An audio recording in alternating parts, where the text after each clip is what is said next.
Yeah, thanks for kicking it off here, Marcus. Yeah, we've known Larry for a long time. Larry, thank you so much for opening this room. I know he will have some other obligations that he has to get to. Um, so, as far as his participation, we'll have to carry on without him for a bit. But I will kick it off.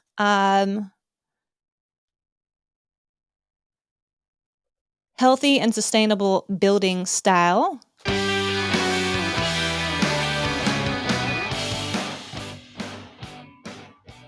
The first time I met Larry was in a weight room. He was not my personal trainer. This was too many years ago. This was before he got even into personal training. But it was something that impacted me because of his seriousness about being healthy. And I do believe that at that time, Marcus and we're husband and wife. For those of you who don't know, we met just prior to that, and we were dating. And, he and I were talking a lot about like, what does it mean to be healthy? And oftentimes, when you talk with people who have been athletes for a long time, a lot of what they're thinking about is typically working out. A lot of it is typically about diet or lifestyle around how you really fuel your body. And they're absolutely correct, but there's another layer on top of that, which lots of people do not think about, which is related to healthy and sustainable building. So, for those of you who are in the audience, um, we would love to hear from you. Um, if you have any specific interest in learning things about healthy and sustainable buildings, love to hear any questions that you have, Laterica and the Water Faster Warrior. We also have the opportunity to stream out on YouTube, on Facebook, on Twitch, on Twitter, and LinkedIn. We typically host in the Smart Cities community this conversation, but we thought it might be relevant to this audience too. So I have somebody raising their hand. Um, yes. So I'm trying to bring you up, the water. Hello, how are you, Brittany? Doing well. Yeah, okay. Just the title of your topic was kind of interesting because it's not normally associated with a personal trainer, uh, since I am one. So, but I just also happen to have a person who is in the hempcrete industry. I've been helping to become a leading voice there, and she's taking a course actually on sick building syndrome. Um, and we've had discussions along that. And I also know a leading architect who's based in Malaysia, and he's been working on smart cities for his country for a while. So I was just kind of interested to see what the connection was. So I passed. That's awesome. Yeah. And you know what? My connection is to smart buildings or healthy and sustainable buildings had to start with my asthma. I grew up with asthma, acute asthma when I was really, really young. I had, big concerns around just breathing, and a lot of it was activity induced. But as I got further and deeper down the rabbit hole, yes, I had to learn how to manage it with exercise and having a lactose free diet. But in addition to that, I started digging into how do you design your spaces in such a way where you can eliminate those free radicals in your environment or toxins in your environment to bring you to a point where you're not in a disadvantage anymore on top of the health and wellness piece. So that's really what started me down the path of being interested in how space affects you.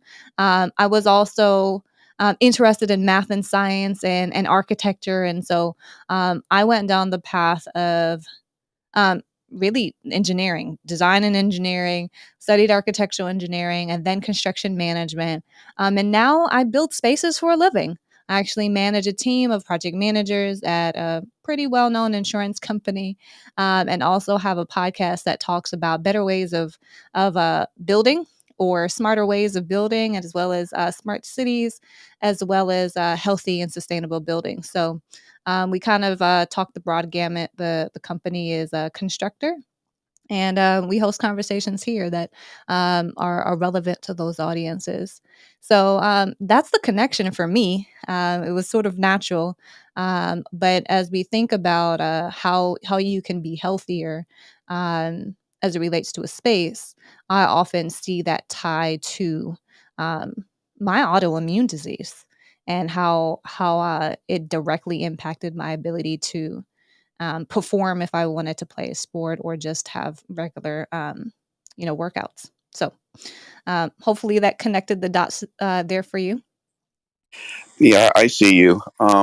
So you've obviously read the paper put out by the EPA regarding sick building syndrome, and also the latest in what's going on with hemp, the rejuvenation of the hemp, industrial hemp in the United States. So I have not read the paper about the sick building syndrome, but I am very familiar with sick building. So, but what I will do is put that on my list. Um, that sounds like a good read. I'm excited about digging into that. Yeah, Uh-huh. yeah. Check out Hempcrete. My friend, she runs a weekly clubhouse on Hempcrete. It's on third. Actually, it's in it's in 24 minutes actually from now. But she has people from all over from all over the world participating because her background is an investigative journalist, and I actually built the website for her. So her website is hempbuildmag.com, and so you can find all the latest happenings in the industry.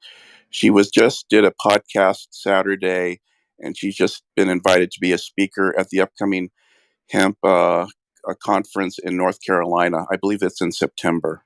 So if you want to find out, just go to the website. She posts all her articles there. So hopefully that can help you. One other thing too, I think you would find interesting is that the Department of Energy has hired one of the leading hemp. I believe he's an engineer, and they stashed him in their, I believe, their Oak Ridge laboratories, and they're funding his research with a $200,000 grant. So the Department of Energy is very interested in this because obviously the sustainability issue that's being pushed by the Biden administration, but also too in the healthcare industry, because obviously sick building syndrome, they want to eliminate any type of factors, obviously, in terms of hospitals. So hopefully that helps you and, as a resource for you. My name's Alipian, and I'm done. Thank you so much, Felipe. I will tell you that Hempcrete is not new to me. It is awesome sustainable resource. I have not had the opportunity to use it in the commercial builds that I typically do for a lot of my either past clients or people who really I deliver spaces for now. It's primarily workplaces and a lot of renovations.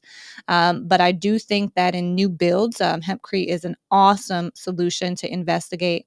I do have my questions about particular environments, but I think it's something that I can certainly go down the rabbit hole more about. I have had a podcast with an individual who is a super advocate. This must have been 2018, super advocate for hempcrete, and I learned a lot about it there. So yeah, I'm excited about what your friend is doing, and I have seen her on Clubhouse, and Marcus has had the opportunity to actually join some of her rooms. So that's exciting that you've been able to help her and get her going, and even get that for her to get the opportunity to speak in September. I think that's awesome. The DOE piece, I think that's awesome as well.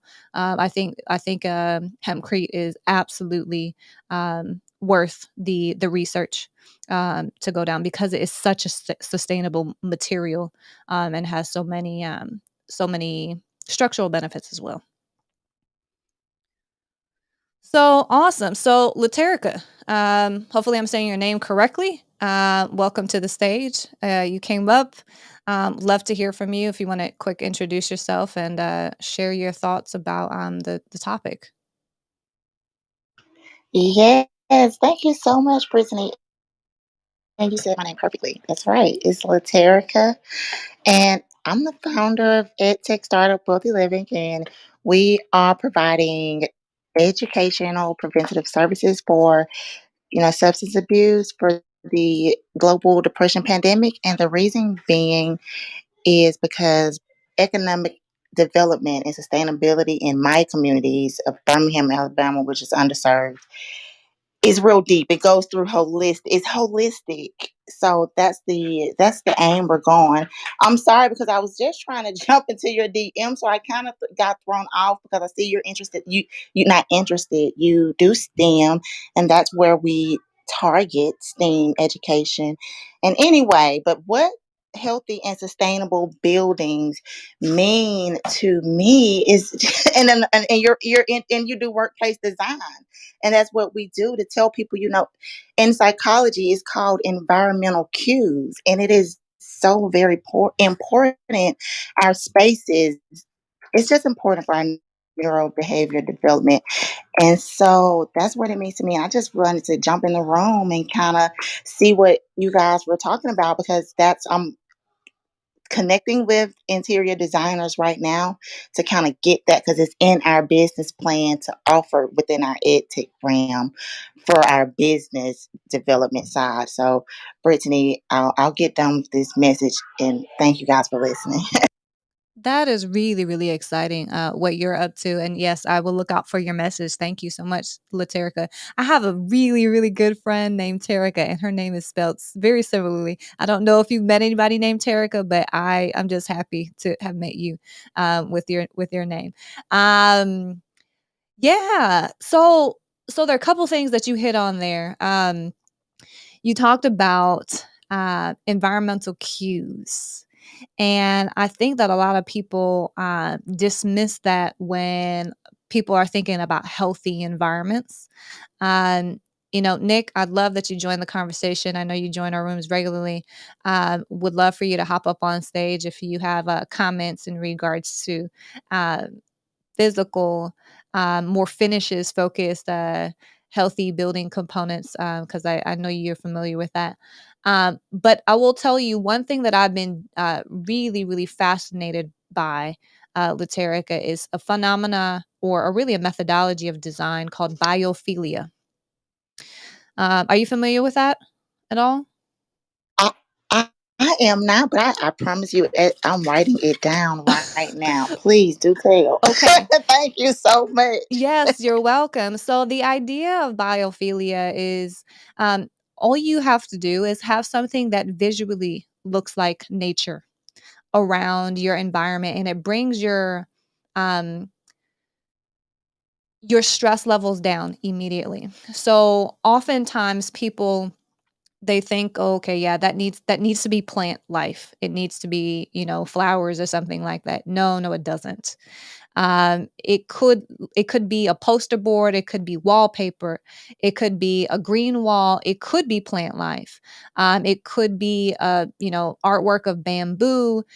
That there's data to show that biophilia immediately brings down stress levels, where especially when there are heightened environments, when bringing those stress levels down, it gives people the ability to focus on whatever cognitive exercises that they have in front of them more effectively. Really, really interesting stuff. Um, Brittany, I'm sorry. yes. I did not mean to cut you off. This is totally off subject, but I have to have a praise break moment. I have to let you guys know something about this imposter syndrome that I have been healed from over the past year. Long story short, I love, interested in neurobehavior sciences. I always wanted to be a psychologist. Didn't really get a chance to finish my school, and it had me down. So the Lord spoke to my spirit, all the wisdom that you need, everything that you need to do what I have purposed you to do is already inside you. What you need to realize is the paper, the university education that you want is to put that wisdom into context so that you can better voice what you know. With that being said, it's like, so I didn't know what I was doing is called biophilia. Just like you didn't know, when he asked you, had you read that pamphlet? The wisdom was in you. It's already in context in some fancy, smancy educational form. But anywho, that's what I've been working on, especially like you were saying with asthma. Just not only, and it double whammies as, like you said, with the nature part and calming you down. Well, certain plants can do the same thing and double as a detoxifier for your air. So that's what I've been doing. Praise the Lord, That's thankfully. excellent. And you hit on the indoor air quality piece, so I'm gonna just go there really quick. I have personally, I love plants. Marcus and I, as I mentioned, we're married, and he every time I get a new plant, he shakes his head. But I every time I buy a plant, though, I buy specifically plants that are meant to detoxify our environment. And I know that the company I work for, we have a ton of snake plants around our organization, and that is one huge detoxifier. Another one is peace lilies, and I mean the research is in this area, and I'm very much not familiar with all of the options, but those are the two that I have in my home, and I'll tell you that they're not only beautiful, but they're really great detoxifiers, and I really just enjoy having them in my environment. So love that you picked up on that. But now that you've been doing it, I would recommend if you're working with interior designers, ask them about how do they incorporate that into the design elements, even a little bit more than you had already planned. I think going that direction might help your designers as well. Thank you so much, Brittany. This just touched me, girl. Thank you, guys. Thank you. You're very welcome. All right, so Nick, thank you so much for coming up. Um, I know I put you on the spot there, but do you have any additional recommendations? Yes, one last recommendation was to try to change up your environment, especially your office environment, every quarter. Anytime you try something new, it's going to trigger a new process in your brain that just sparks all things new. So if you get stuck, you kind of feel like your creativity is low, just change it up a little bit. Change up your visuals and how your furniture is placed and get new plants. So to to expound upon that, Terica, actually, what you'll find in the design space, especially in workplace design, is a methodology called activity-based work. So if you're not familiar with that, it's almost what you're describing. But if you have the ability to incorporate different kinds of spaces, so if you have meeting spaces, you can have maybe 5 different types of meeting spaces, not just a traditional, table in the center of the room and chairs around it, but you can have informal meeting spaces where you don't necessarily have to have walls. You could have, like low back seating and or you know you could have more lounge-like, chairs where people can sit around more like a coffee table, and that could be, a meeting space environment. You could have a trapezoidal table up against a wall where, your wall has a monitor or AV, audiovisual setup where you guys can, focus on looking at, a particular piece of content to review. Having that variability in even the meeting spaces that you have, and having the choice to go in those different environments for specific purposes is really, really helpful. The autonomy also helps with mental health, the ability for you to choose where you're going to work for your best need. In addition to that, if you're sitting in and you're doing focused work, you have the ability to not only sit at a desk like you typically would with a monitor in front of you and your typical laptop, but you could also similarly sit down in like a pod type of chair where you're going to sit with your laptop and just do heads down work. You could put signage up. What we typically do is we'll have silent areas where people are meant to work quietly, like how you would in a library, and there's not meant to be, noise or talking or people on their cell phones in a particular environment. In an adjacent area, there might be team collaborative space where there are clusters of desks where people can work continuously throughout the day. Even just unassigned desks, giving you the ability to not be assigned to a specific space, but for you to choose to decide where are you going to work for that day. Those types of things, even if it's within the office or if you're choosing to work from home, those kinds of things give people the autonomy to decide where they're going to work, and the ability to provide people with choice gives people actually more fulfillment in their work, which allows people to be happier. So when you think about the educational space, you can give people those kind of environments as well, with that flexibility to give environments for better education as well. So just wanted to layer that in.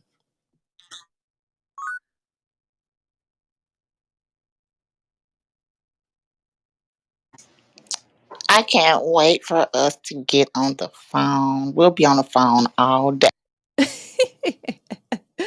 Okay, I'm looking forward to connecting with you for sure. Let's, Erica. Nick, I know I called you out a little bit earlier. Did you have something you wanted to share?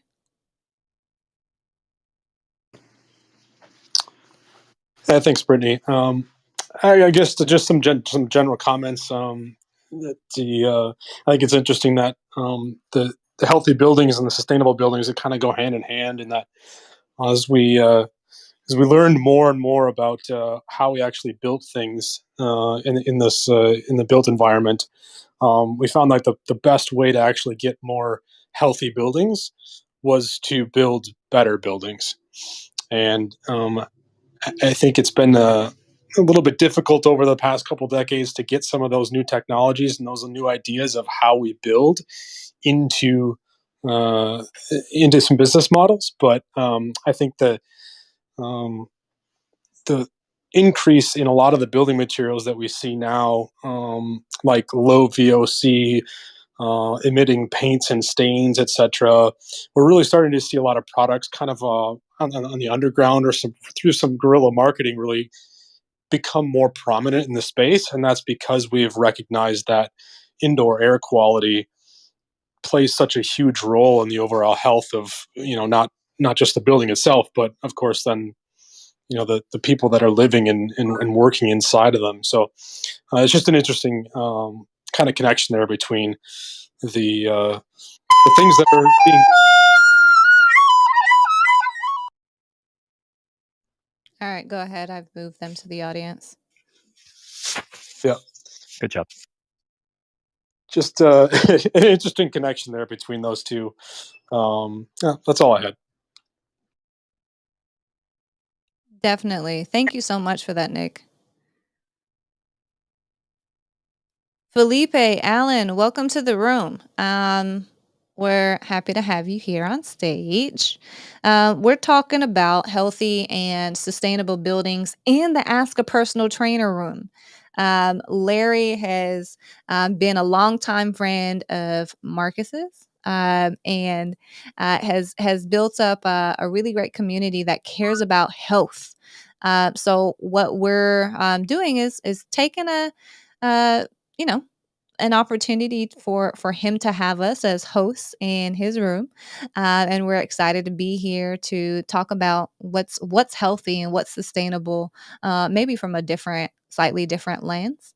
But yeah, that's what we're talking about today: healthy and sustainable buildings, and what should we be thinking about when we have the opportunity to impact our spaces, um, in order for them to be more sustainable and to be more healthy. So, with that, Felipe, would you mind introducing yourself and sharing a little bit about your thoughts on the topic. Yeah, thank you, Brittany, Marcus, and Larry, for letting me come up on stage. I appreciate you. And I love this topic, healthy and sustainable buildings. So my name is Felipe Engineer Manriquez. I work for a large general contractor, McCarthy Building Companies, and I am a lead APB plus C, and I nerd out on health and sustainability for fun because I spend so much time inside the built environment helping others create it and then being a consumer of it. I'm talking to you now from the third floor of a multi-story building in deeply chartered Orlando, Florida.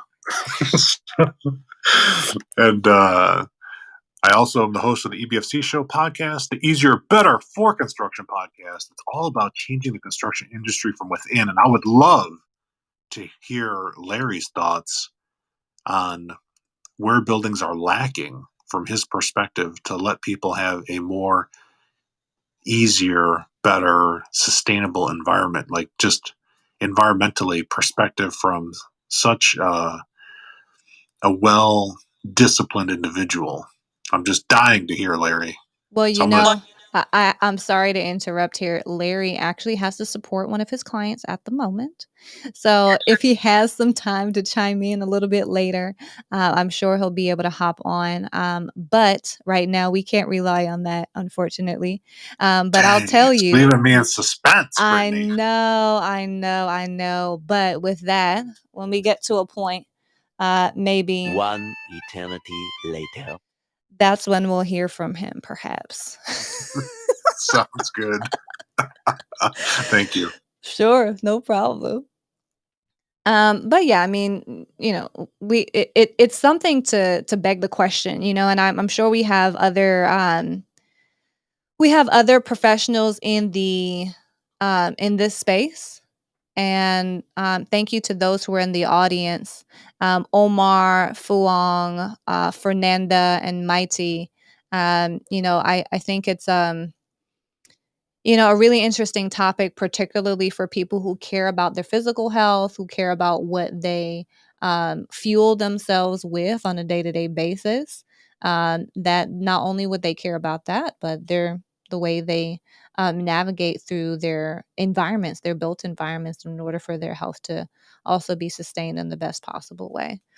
So, um, yeah, anybody who's in the audience or anybody who's on LinkedIn or Twitter, YouTube, Facebook, or Twitch, please chime in. We would love to hear from you.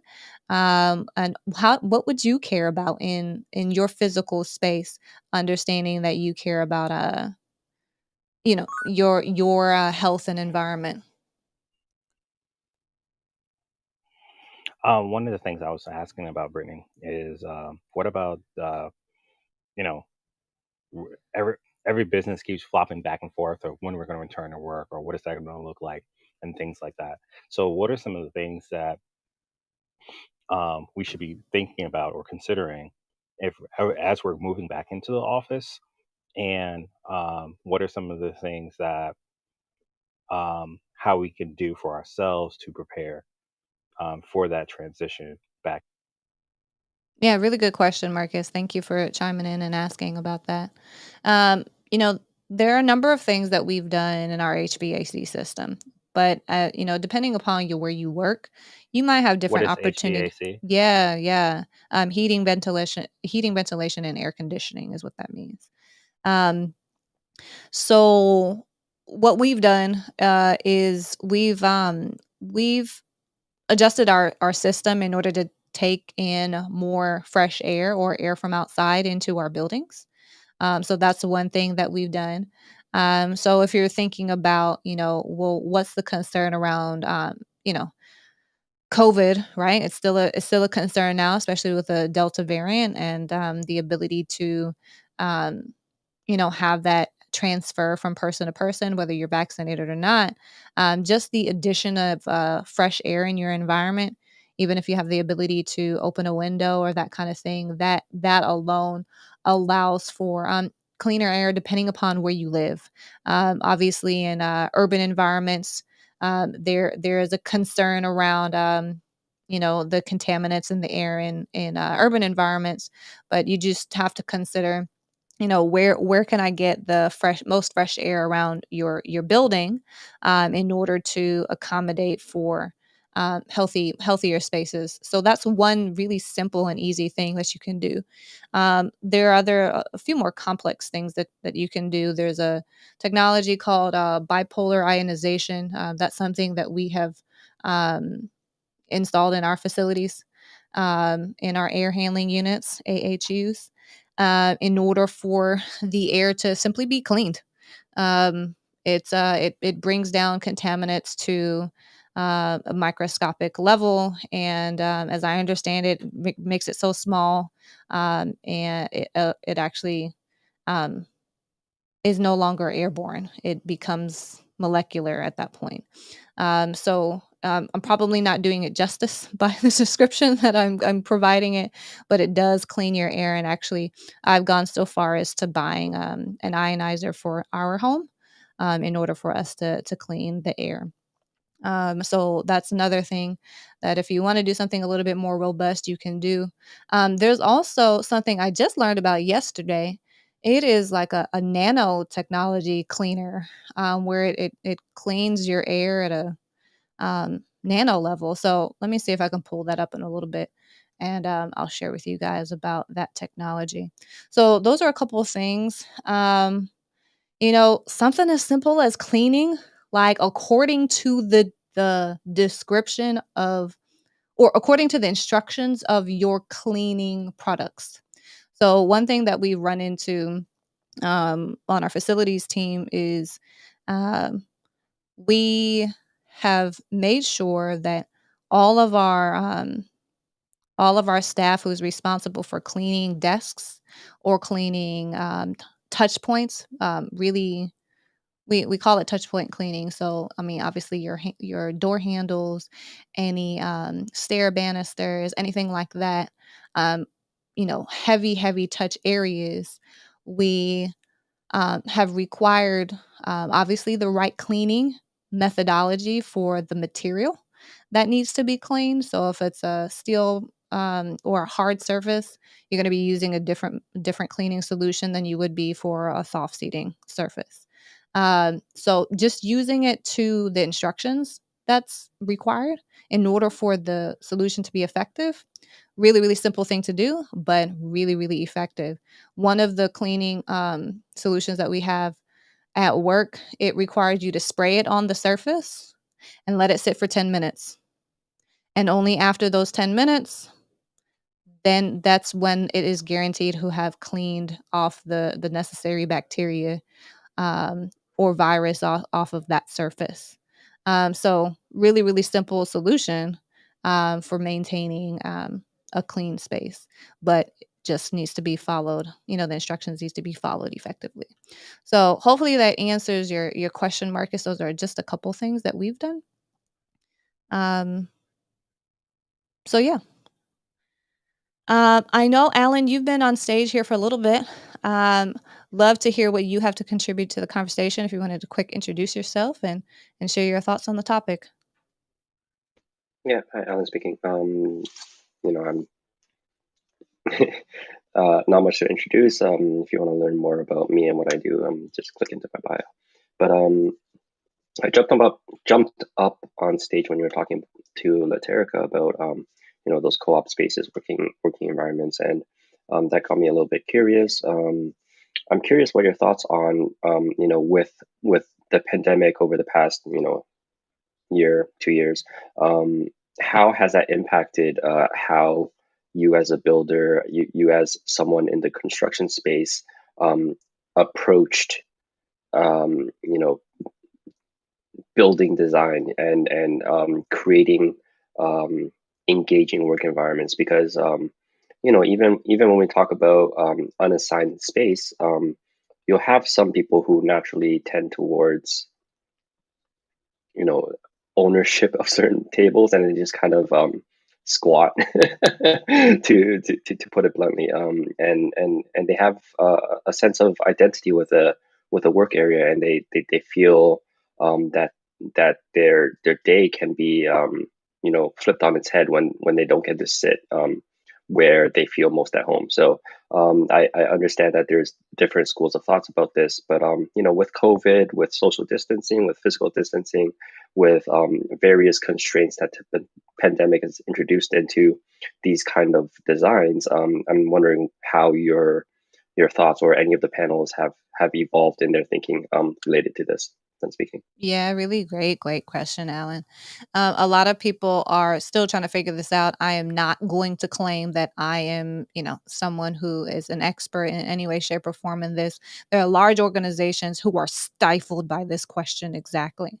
But what I can tell you is what we've been investigating and what we're still thinking about and wanting to learn as a result of the behavior that we see and how people interact with the environments that we're supplying to them. So, um, obviously, with the pandemic, a big concern was around social distancing. So, last summer we have done a huge overhaul in the majority of our workspaces to put appropriate signage up to say, okay, yep. We require social distancing for conference rooms. We put limits on the quantity of people that um, are allowed to be in a conference room. And obviously, with mask requirements up until only a couple months ago. Um, I think it's a couple months ago now. They're back at it again, right? Those additional instructions were on our signage. The other thing that we've done is, something as simple as removing our chairs from locations where um, people will automatically be too close to each other. So if they're 6 feet or less, we remove the opportunity for that even to take place. And thankfully, we have excess space in our environment where we can move um, our furniture into spaces where, they don't need to be used. So that's just like how we reacted to the pandemic. But as we're thinking about um, what the space of the future looks like, some of the things that we're thinking about have to do with really transitioning into spaces that are going to serve us long term, but allow us to be agile. And so we're thinking about a couple ways to do that. One of the major focuses is how do you determine what actually needs to take place in a workplace anymore? What are the types of activities that serve people the best when you're in a physical office environment and not at home? We've learned that people can be very, very productive at home, but how do you maximize what you can gain out of a in-office experience? So we've been thinking about, okay, what kinds of activities, collaborative activities, need to happen at work in a physical office space. You're more effective when you do them in a physical office space. You can do them effectively um, also remotely, but you can get more done and more quickly when you have it in a physical environment. So that's something we've identified. Similarly, training spaces. Training is more effective when it's in person. Um, so we've identified those two things and also surveyed all of our employees about what their trajectory is for employees, what their growth plans are, etc., for those specific divisions. And in addition to that, try to identify, are you going to be remote? Are you going to be hybrid, a mix of, in office and at home? Or are you going to be in office full time? Can you give us what's the best approach for your business area based upon how you most effectively complete your work? So we've been having these kinds of conversations for quite a few months now, and the answers are evolving to those questions because people are realizing they have adapted to different ways of working as well. But in relationship to the pandemic, to answer your question, we've slowly started opening up our facilities with giving people choice as to what, again, back to the choice, giving people choice to go into the office environment if it serves them better in order for them to do the kind of work that they need to do. So if people are, if they have their kids at home and their kids can be distracting and they have somebody to care for them, or if they're of age and it's not a problem to leave them at home, they would prefer to go in the office. So there are a number of people doing that. There are teams who have chosen to go into the office, and even with social distancing, go into the office, wear a mask if it's required at whatever given time, right, and collaborate that way. So it really, we're giving the choice to some degree back to the individuals to choose the kind of ways they're going to work with particular guidelines in place. And then last but not least, as we think about the future, we don't have a ton of activity based work physical setups right now. But what we do have is a plan to execute that over the next, 5 to 10 years, um, across all of our facilities where it makes sense to do so. So ultimately, what we'll be doing is renovating each space as needed, or consolidating into spaces where we have, multiple buildings in one location, and letting people know that we're really reducing our space because we want to get some operational savings, not spending as much money into our um, all of the things that fall into the under the operational bill, heating, electrical, like all of that, much less the personnel to support the spaces. So those are some areas that we're looking at right now. I don't know if that fully answered your question, but that's what we're doing right now. No, and it does. And that was a lot more detailed than I kind of expected, but I appreciate all the insights. One thing that kind of bubbles to the surface and crosses my mind as you say that is, um, I think about bars. I think about bar settings where they intentionally, set up their room design in a way that creates um, encounters where you naturally have to bump into someone, and that kind of creates conversation, and et cetera, et cetera. And so there's so many ways of approaching this question, and certainly COVID is only one perspective where you have to have that sense of social distancing, but also as we ease out of the pandemic, and as people get vaccinated, I'm sure the considerations will change again. Where are we going to move back into a design that fosters opportunities to stop and chit chat? Are we going to say that we enjoyed this spaced out environment? And so certainly there's no one set question, and it really depends on the dynamics of the team. But yeah, thanks for sharing the insights. Thanks, team. Yeah, you're welcome. And that's something that we're thinking about too. Like, where are those bump and connect locations? Where do we want to identify intentional collaborative spaces on our floors as we're going to be renovating our facilities? Where are the areas where we expect people to be quiet? Where are the main traffic areas? And how do we kind of find that balance? So, I mean, all of that is taken into account. Even like cafe space, we have some really beautiful, like, large cafes where I work, but it's like cafeterias.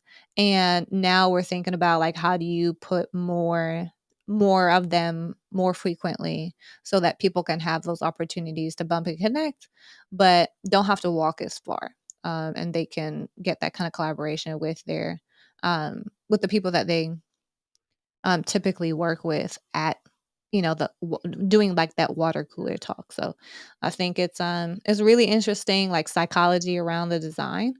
But we're looking at opportunities to make spaces destination spaces for people to return back to work, because why do you have to go back to work if you're going to be concerned about you know my environment at home is a lot more comfortable Why do I need to go back into work?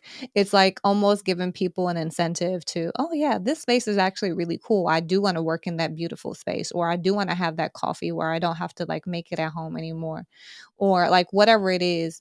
People have something that they'll come to the office for, and it's about being clear about what's going to be available. So, I mean, in school, this is Alan speaking. In school, I studied psychology and neuroscience, and it's completely unrelated to what I do now, but that's besides the point. Um, I find what is actually interesting here is that um, humans, they associate the environment with a certain activity. You'll see this manifest in drug addicts who, if you take drugs in a certain environment and you take drugs in another environment, you'll see that their tolerance differs in each environment. And you actually notice that, they overdose in a new environment because their body is not primed to be in that environment in the same way. So the reason why I bring that up is because, you know, I'm an introvert, and certainly I would enjoy working from home, but also at the same on the same token, on the same side, or on a different side of the token, um, you know, people. I, I may or may not be nearly as productive because I associate my home space with relaxation, with unwinding, with et cetera, et cetera. And I might, despite all of this, want to show up to work because there's an association with the workplace that tells my body that it's time to be productive. It's time to put your professional hat on, and it's time to behave in a certain way that is more conducive to work than it is unwinding, sitting back, relaxing, kicking your feet up. And so that's also another thing to consider. Done speaking. 100% agree with you, and as a historical introvert, I think I'm right there in the middle now between introvert and extrovert. I can certainly identify with the different perspectives that people might have, and attitudes toward spaces that they are working within. Rosie, welcome to the stage. If you could share a little bit about yourself and your thoughts on the conversation. Hey, thanks for letting me speak. I just came up because a thought came to my mind when I was hearing Alan speak. I have a background in healthcare, and it was really interesting what you were saying about certain environments trigger, I guess, certain levels of productivity. And COVID and working from home has been so interesting for me to try and observe. And I think what I have realized is I need to get into a zone. And when I get into that zone, it doesn't matter where I am.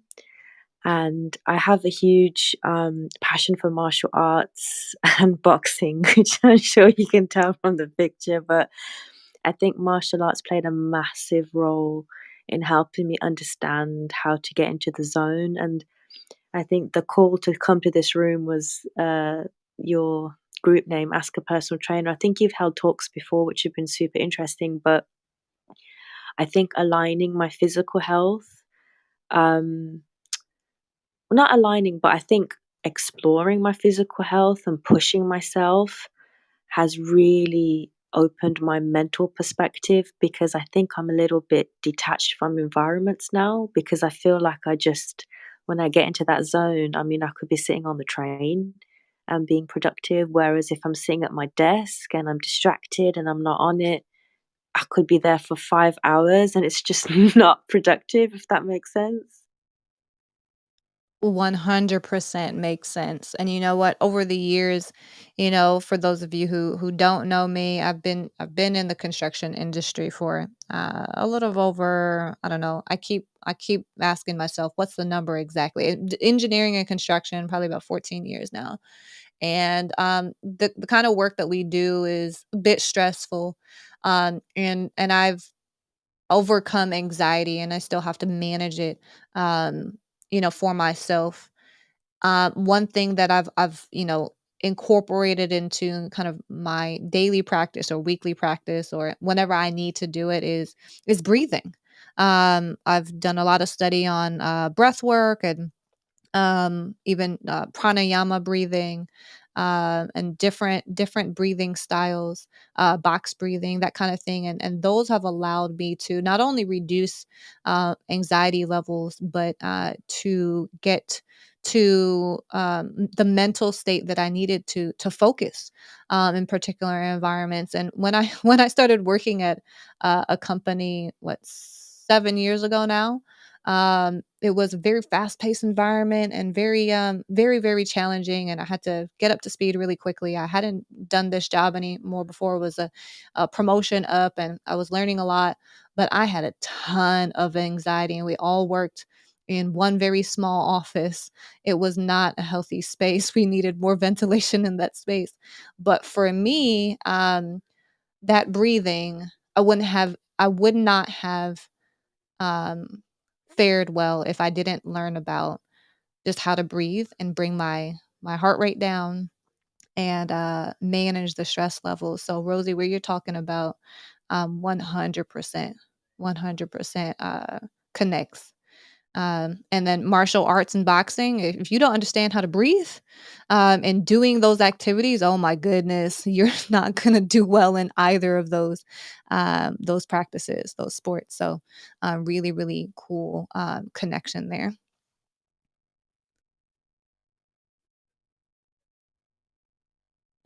It's interesting what you're saying, that being in that particular environment where I guess physically it was so constricting, you had to focus on your breathing. And I just wonder sometimes that it's a bit not contradictory, but it's flipping the narrative a little bit. But I think sometimes at points in our lives or our professional careers, we hit points where we do feel constricted, and I think that's an important point in our personal growth and journey, because you can either sink or swim. I know that's a bit cliche, but it's those pinch points in your career where you really stop and reflect and think, and either develop new skills to deal with what's going on or take yourself out of the situation. So I found that really interesting what you just described, that you were in a very physically confining space. What was it that made you, or what was it that led you to this concept of focusing on your breathing? Because that's not something that most people kind of look into. That's a really good question. I recognize that I was just getting very well, I walked into a project management position, and as I mentioned, I used to be an introvert, and so just the idea of having to talk to a team and manage that conversation at that level, while learning the ins and outs of the job, it was a really fast growth experience for me, and I was up for the challenge and I was ready to do it, but I recognized that I was procrastinating, and I said, "This is not going to work." I don't understand why I'm procrastinating and like waiting to the last minute to do things that are very important. But I recognized that it was anxiety, so I just started doing research on how to reduce anxiety naturally. I've grown up in a household where Eastern medicine, that was the norm. Whether it be taking cell salts or acupuncture, those were the go-to um, health responses, if you will, versus or natural supplements. Those were the natural responses versus immediately going to the doctor or thinking about, okay, well, what prescription should we be considering to take, or asking the doctor about a prescription. So I took sort of the natural steps that I typically take to say, okay, well, let me do some research on what's the cause, recognize what the cause was, and I said, let me see if I can do something that will allow me to alleviate this experience that I'm having in a more natural way. And I was taking the train at the time. I mean, that's also another layer of stress there too. And I think, I was doing the breathing on the train on the way into work, and that was a great time. But if I needed a moment to step away, I would step away and I would sit in a chair and like a random spot away from my office and just sit there and breathe for a couple minutes, and it worked. So I did it, and even to this day, if I need to do it, I do it. And it was a great experience that I latched on to. Would you mind me asking, you don't have to answer, but how long did you stay in that job role that you've just described? Well, 5 Actually, that specific role, I was promoted into the next level, which probably even more stressful, or I should say, maybe not more stressful, but more responsibility.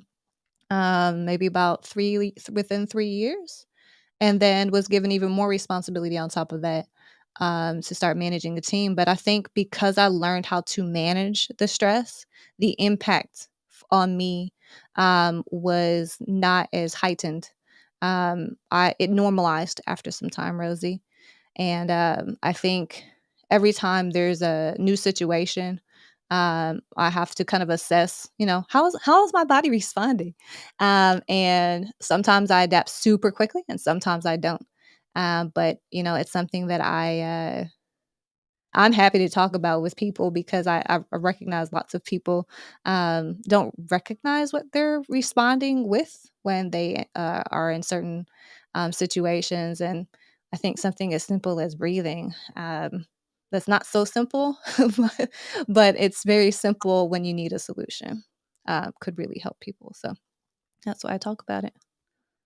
And if you had to reflect on that particular experience, the only reason I ask is because it's a really powerful perspective that, from one aspect, hearing that makes me think, gosh, that sounds like your work was really stressful if you had to take those steps to counteract all the negativity, and a lot of people would have considered leaving. But then what you've just outlined is that through that stressful process, you learnt a skill which has potentially enabled you to deal with more responsibility. So I guess I have two questions, which is, at the time when you were experiencing a stressful period, how did you frame that experience to yourself? Question number one. And then question number two is, how do you frame that experience now, looking back? Oh, I love these questions, Rosie. And just for those who are listening on our live streams, I'm just so happy to share this with you guys. If any other follow-up questions, I'm happy to answer them. So Rosie, at the time, like, I was super excited to be in this new role. I was vying for this opportunity to jump into this kind of work, because I knew that it was going to give me the skills I needed to advance in my career in a way that I really, really wanted to. And I had really great people to work with and learn from. Even though we were boxed into a very small office, I was learning so much from the individuals who I worked closely with. So it was a very, like you mentioned, it was a negative environment. It was only negative in the sense that I was stressed because it was new to me. It was a change. It was uncomfortable change for me. Um, to answer your question about framing, um, I still have this similar framing approach of, I have gotten comfortable with being uncomfortable. And if I'm not uncomfortable, I'm not growing. And I actually look for scenarios where I can be uncomfortable in a positive growth experience.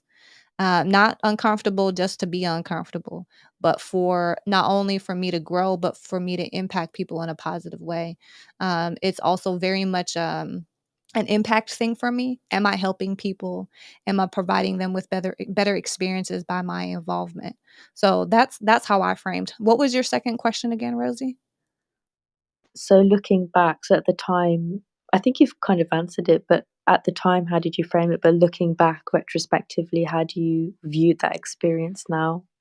Oh, it was absolutely necessary for me to go through that experience, and I'm 1,000% grateful for the individuals that I was able to work with. It was a consulting role, and I had a lot of different clients that I was able to meet, and different types of companies that worked in different markets, and so I learned a lot about lots of different companies and how their inner workings took place. And so, like, it was a massive growth experience, and put me out really on an amazing trajectory, which has very much in part led me to where I am today, which is, I'm excited about life today, and everything that I'm doing 100%. Thanks for sharing that. I think when you said that you were in a confined space, your story outlined that actually you liked the people you were working with.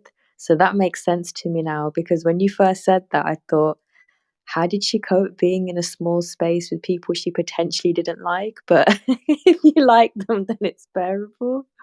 Absolutely, absolutely. It was actually not in any way unbearable. There were times where, thankfully there was a coffee shop, or actually was it a Jamba Juice down on the bottom floor? And there would be times I would let them know, look, I gotta go down into Jamba Juice and work for a little bit because there's too many people around and I need to focus. And everybody would have that moment like, oh, okay, no problem. And oftentimes we would, have to go to meetings at client offices. So we would be in different environments often. So that worked out well. But from time to time we would be in that small office, all of us. um, you know, getting things done, and it was a confined space, and actually, I think we must have been on, like, the 50-something floor of that building, so we were very high up, maybe the view itself, looking out, made it feel a little bit more open, but yeah, it was still a small office. I like the Jamba Juice escape route. It sounds fun. It was. Well, we are here right about at an hour, and I just wanted to thank Larry for opening up this space for us. We've definitely gotten a few different perspectives on, why. Um, why personal health and training your body also, people should have a perspective on how their spaces, their physical spaces, their this building spaces should be healthy and sustainable too. Because it does impact your health. I told the story a little bit earlier about how I grew up with asthma, and not only did I have physical induced asthma, activity induced asthma, but also I learned that it was affected by my environment as well. And so that led me to, really just investigating a career that impacted spaces, and I've been doing that for the majority of my career now. So, really, really excited to be in this space. We typically are in the Smart City Community Club that I host. Marcus and I host. But if you want to learn more about me, I have our live stream hosted at YouTube. So if you wanted to hear this recording after the fact, you can certainly find that on YouTube. But in addition to that, if you want to learn more about myself or my company, you can look up constructor.com. That's constructor.com. So with that, Marcus, did you have anything that you wanted to wrap us up here with?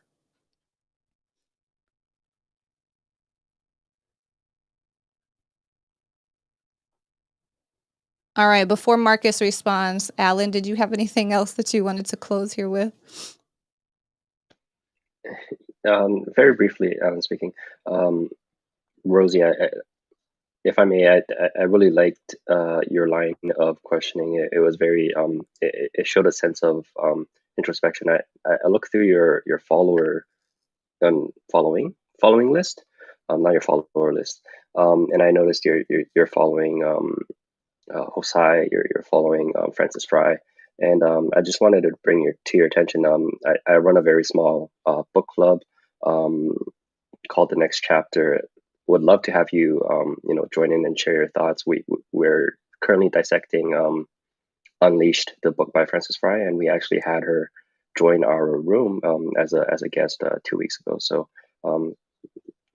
really, really would enjoy having your insights there. Thank you. That's so kind. What was the name of your group? I'm trying to find it. I'm so rubbish on Clubhouse. Sorry. No worries. If you scroll down on the bottom of my bio, it's the third club called The Next Chapter. You cut out there, Alan. Got it. I'll Thank let her you. know with third club. Thanks. Yeah, sorry, Brittany. Sorry, Marcus. Yeah, just wanted to do a quick shameless plug, but back to you. I am okay with shameless plugs, Alan. What do you got to say, Marcus?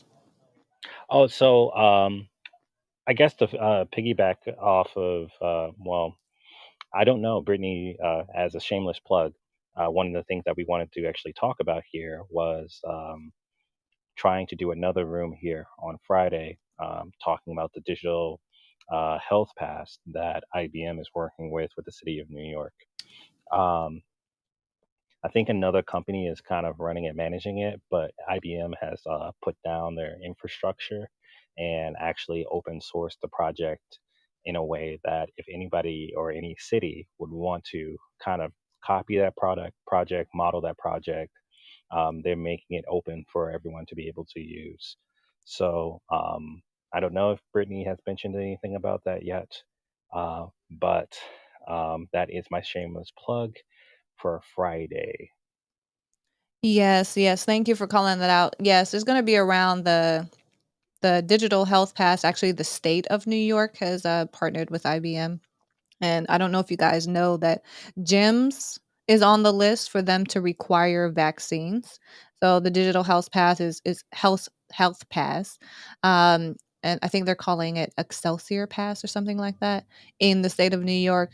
That is just one really great way for you to show proof of either vaccine or a negative test as you enter into different facilities that require for you to have had um, some sort of proof of either a negative test or vaccine. So we're going to be talking with IBM, Ryan Rugg, with IBM, who has been very instrumental in the rollout of not only the digital health pass, but that partnership with the state of New York.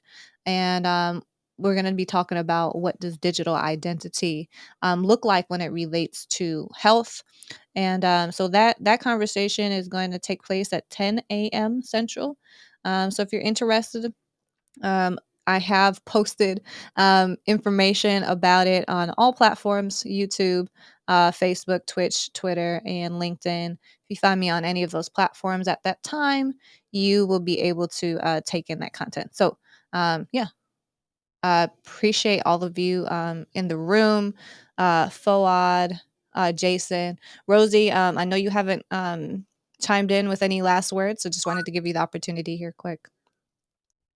Thank you for hosting something meaningful. There's so much less than meaningful stuff on Clubhouse, so I'm really glad I randomly found this space and really appreciate you sharing your experiences. Thank you.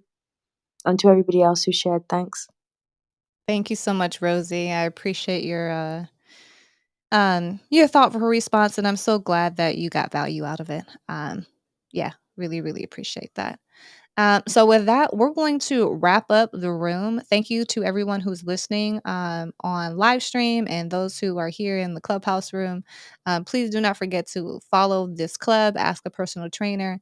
And if you want to hear more from me, PropTech and the Smart City Community Clubs, you can find them both at the bottom of my profile. With that, you guys have a wonderful rest of your evening. Rosie, I don't know where you're located, but maybe it's morning for you. But have a great one. Thank you, everyone. Bye now. Thank you.